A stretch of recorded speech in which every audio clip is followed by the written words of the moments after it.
Hello ladies and gentlemen, and welcome back to Fallen London. Today we're going to be carrying on with the exceptional story, the Mudlark's Lament. And I think it's time for us to enter the sewers. Let's go! The Precocious Tosher is inexplicably keen to enter the monster's lair. You will be occupied for some time. The sewers yawn before you. A pitch and fetid cavern nestled within the still dark and still grubby cavern of the Neath.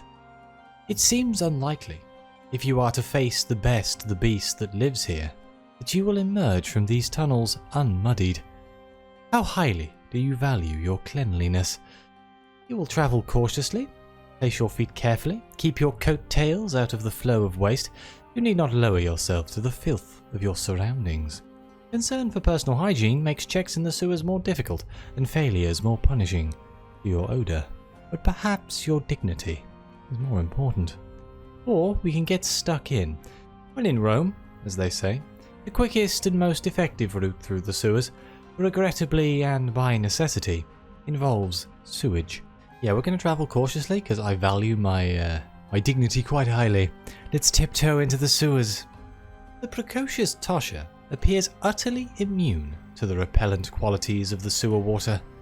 She wades happily through the muck, entirely swaddled in her waterproof leathers, and laughs at your trepidation. Do you have servant men to carry you over the puddles on the street? It's just a bit of water. She's wrong. This water has things bobbing in it. Gird your mind. Do not linger on these thoughts. Okay, well, in we go. The water, and worse, drips irregularly from loose bricks and exposed iron, arrhythmic and infuriating. The falling droplets are a music all their own down here, gentle trickles and whispered currents, tiny, high-pitched plip-plips, and the deep, slow beats of larger splashes. Every so often, grates and drain covers pass overhead, and snatches of pedestrian noise bounce down into the reeking darkness. Dark shapes flit across the weak beams of gaslight. The daily perambulations of London citizens made into a sinister shadow play for the things that lurk below. The Precocious Tosher skips ahead, sending filthy splashes spattering across the wall from beneath her thick boots. Every so often, she remembers you are watching, and makes a show of looking in the muck for monster tracks, or practicing swordplay with a dirty stick. The sewers are slippery and changeable, but fear not, failing challenges here awards just as much progress as succeeding. The only cost is your dignity and your hygiene. Oh no. Oh no, this is going to be harder than I thought it was, right? Go into the hard wearing here. So we can either check in on the Precocious Tosher, how fares your boisterous companion. We can take stock of the state of our attire, how are you weathering your current surroundings. Or we can, try and make our way through here. Let's take stock of our current state of attire. Even in the sewers, you refuse to drop your sartorial standards, nor to make concessions in the realm of personal hygiene. As a citizen of London, certain things are expected of you, and forsaken and fetid though they may be, these sewers are still London. Your attire is pristine, utterly unsullied by the filth of these tunnels. Were you to emerge now and promenade down Elderwick, passers-by would be unable to detect any trace of your recently sewerly sojourn. What do we reckon we have the highest chance for? I think watchful is my highest stat. Let's see if we can get through here. It's still only 64%, huh? That's at watchful 249. 69%. Great. We are not getting through here unmuddied. Let's go with it. Afford a rushing concourse. Whatever part of London this tunnel services appears to generate a spectacular amount of waste. The current is fierce and quick. Let's go carefully. Oh, we failed straight away, apparently. Lovely. Even the Tosher takes care crossing this tunnel. She produces a long stick from the basket on her back, using it to probe ahead of her for safe ground. Gotta be careful in the deep water. Sometimes the tunnels is deeper than they should be, and stuff lives down there. The water tugs fiercely at your legs. Is that the current or some hidden beast clutching at your ankles? Your foot slips on long eroded brick and you hit the floor with a thud. Just the current this time, although your pratfall has not helped your odour or your standing in the Tosher's estimations. Ah, my ankles are spattered with mud and muck. Boo, I say. Oh, the Precocious Tosher is elbow deep in muck, her attention utterly absorbed. Here we can pick through the muck for treasure. The Precocious Tosher is momentarily distracted by a glint in the stream. She will not be coaxed to move until her treasure-hunting instincts have been quelled. The Tosher has pulled something out of a cairn of sooty black rocks. Cold, fallen through the sewer grates and washed downstream. Look, my lady, a cool rock! She holds a glassy stone up to the light, peering at you through the hole in its centre, like some Neolithic monocle. Space in her wicker basket is becoming increasingly sparse. She tosses the rock from hand to hand. What do you reckon? We can admire the witch stone. Ancient tradition holds that stones with naturally occurring holes are magical. It might not fetch many echoes, but it's still an exciting find. We can also suggest she keeps the coal. Coal can be sold to families in the rookeries or back to the factories of Mr. Fire's. Grubby black rocks might be unexciting, but they can also be lucrative. We're going for the whimsical choice here because that's a stone with a hole in it. Oh, appreciatively. Not one of Arthur's knights? You guess correctly that the tales from guests Mabinogion have not yet trickled up to the urchin raconteurs of the flit. The Tosher listens with open mouth as you treat her to new stories of old heroes. One of these witch stones was given to Sir Percival of the Round Table, and through the hole in its centre he was able to see and slay the invisible Adhanc. One was given to Owain, and with it he was able to become invisible himself, escaping an impossible peril. She holds the stone up to her eye again, peering through with eager reverence. Settles it then, done it. Monsters don't stand a chance, not even if it's invisible. Perfect, invisible, yes. Every so often, the Tosher will stop to take stock of the treasures in her basket. She can fit a remarkable amount in there. She knows, too, the market for each item. These things go to the dolly shops and the rags to the relicers. Sometimes the tanners will pay for the pure, and these ones are the treasures I pick up just for myself. This last category, you note, is by far the biggest. Okay, shall we try and cross again? Oh no. We could see if we can skirt a foul cesspit. We've got quite a high chance with that one without changing our outfits. See if we can get over that. A 71% chance. You cannot see the bottom of the hole, but even if it were shallow, the fetid stench emerging from within would be enough to deter you from entry. We're totally falling in, aren't we? I can feel it. The Tosher hugs the wall, so that her back is to the foul drop, and edges around the hole. The weight of her wicker basket pulls her centre of mass precipitously backwards, and the entire time it looks as though she is a faint breeze away from disaster. But she is sure-footed as any urchin, and clings spider-like to the wall until she is back on safer ground. It helps if you face away so you can't look down. The Precocious Tosher's stuffy voice carries the faintest hitch of nerves. Is she afraid of heights? Without a weighty wicker basket to drag you down, your own transversal of the lip of the cesspit is less fraught. If the Tosher is impressed by your fearless attitude, it doesn't show it, although she heckles you less than normal. Shh! The Tosher has her finger to her lips, although her hissing is louder than any of your footsteps. I think there's something up ahead. Let's creep up on the looming shadow. Something unseen splashes in the sewerage ahead, hidden from view by the curve of the culvert. It blocks the way towards the monster's groan.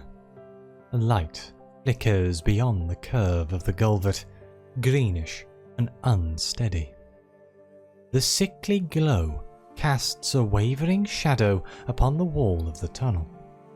A warped and impossible figure that reaches onto the roof itself. Misshapen, taller than any human, it staggers around the bend with bowed legs and sharp-tipped claws.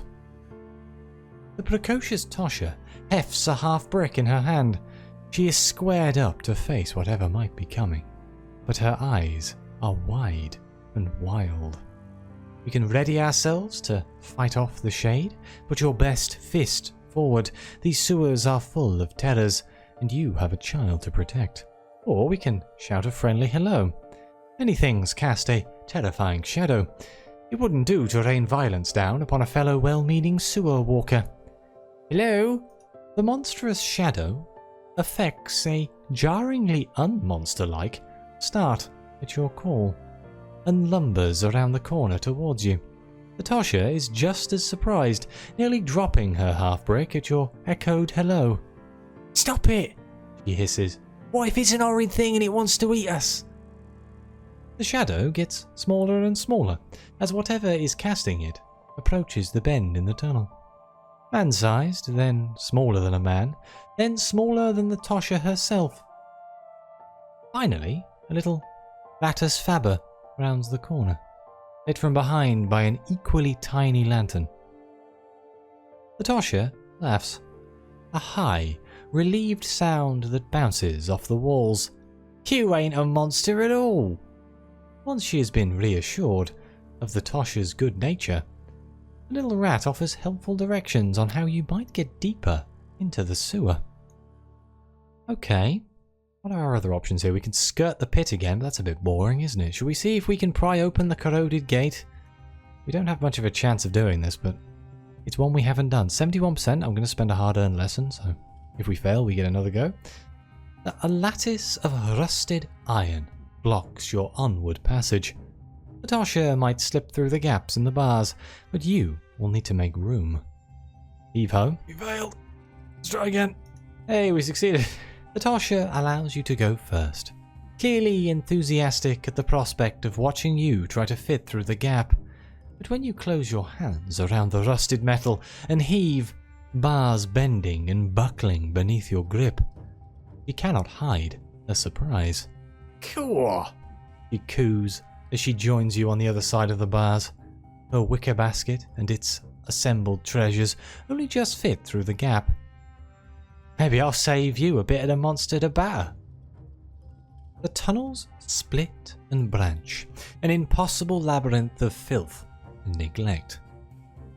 Were you not guided by the dreadful roaring of the beast below, you would be lost in a moment.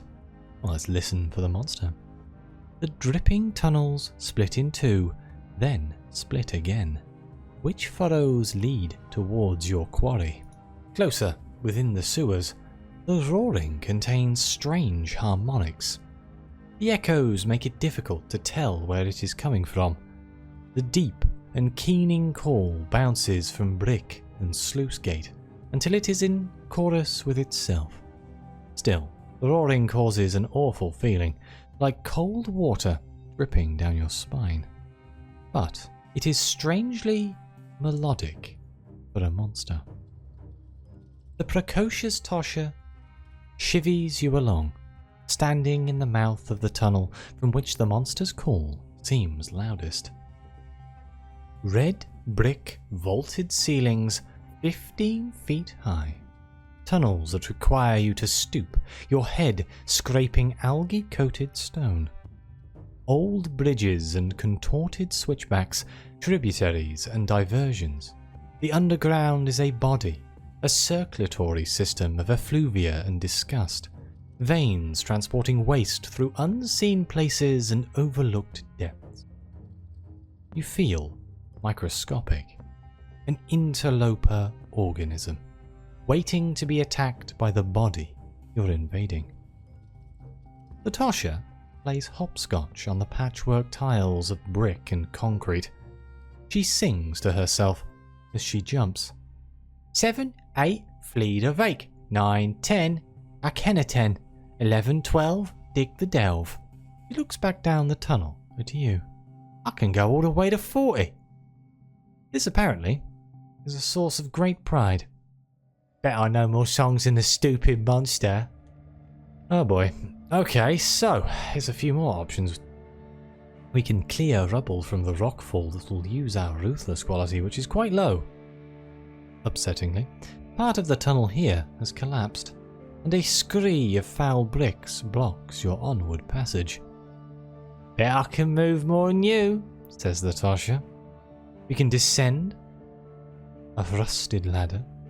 The only way forward here is down. Down a ladder crimson with rust, with rungs missing at unpredictable intervals. Or we could navigate a branching labyrinth. Here, the concourse is split into two, then split again. The circulatory system of the sewers is vast and many-veined thing. Well, we have a 40% chance with Ruthless. I think that's what we're going to have to do. It's the highest we have and I can't modify it, so let's cross our fingers. Damn it. The Precocious Tosher makes a game of it, scrambling in the bricks. I reckon, when I'm older and all, I'll have to do lots of, digging, excavating, for treasures and monsters and stuff. He looks often back at your own progress, competing with you to move the most rubble. Adventuring's hard work, so I got to be ready. She proves stiff competition, despite her age and tiny stature, and she clearly takes joy in surprising you. I've had lots of practice lugging big old rocks around. All of the regiment have. What does she mean by that? She looks momentarily troubled. The regiment can be a bit fighty. She chews her lip. You'll see. Once your way is clear, a pile of clear debris dwarfs your own. The Tosher stands, proud and smug. You did all right, I suppose, for a longshanks. Oh no, the presence of filth upon your person is now undeniable. Oh, the sacrilege. We get to rummage for hidden treasures again. The sewers are stranger here, more fractured. Things jut from the water and have no business being here. The Tosher is bent over one such oddity. Green, black water pools around your shins. The Precocious Tosher kneels in the muck, elbow deep in opaque sludge. There should be a drain here. Blocked by something. A hand emerges, rusted metal and tangled fabrics clutched in her glove. Look here! He brandishes the metal like a fencer. Probably used to be a sword. Alright, we can either agree with her. It's too rusted and worn to be certain, but wielded in the appropriate manner, it carries a certain sword-like aspect. She seems to be having fun. Note the fabrics impaled on the blade. You might need a solid month in the laundry, but it looks like real silk. There's weavers in Spite that'll pay good money for this. No, we're going to say it's a sword. En garde! Flakes of rust fall from the blade as she whips it around. Aping fencing forms one moment, and then wide broadsword swings the next. Somebody irresponsible has been teaching the urchins some moves. This must have belonged to a proper knight, one with an horse and all. The idea of a real-life horse clearly holds a lot of weight. Few horses make it to the Neath, and having a steed of one's own is incredibly rare. She levels the tip of the thing at your nose. I could slice up your guts like little sausages. Her knowledge of butchery is somewhat concerning, and the shard of metal is sharp enough. You deem it safer not to mention that it could just as well be an old fireplace poker. Your little companion is practicing her rock throwing, hurling half bricks into the water. Her aim is startlingly true, a product of a storied childhood among the urchin gangs, where lobbing roof tiles is practically a sport. See that pipe over there? She points to the half-submerged U-bend. That's the monster's noggin. A pebble flies true and sprongs off the metal. Got him. Okay, so we've got the same choices as before, except they're worse. So I think I'm going to try navigating a branching labyrinth. Here the concourse is split in two. Oh my god, we succeeded. Tunnels branch and branch again. A labyrinth of such complexity and magnitude that it surely cannot have been constructed for the sole purpose of directing sewage. Was this dead end in Basil Get's plans? Do these switchbacks and diversions really serve municipal interests? The Tosher breathes an audible and stuffy sigh of relief once you are back in regular sewer. Some bits down here are quite, embarrassment looks strange on her face. This is someone who trudges around sewage for a living. Slivy says if you goes down far enough, things get piggy. That'll be the stone pigs. There are sounds of movement in the tunnel ahead. The Tosher stiffens beside you. Face not rest this time, he mutters.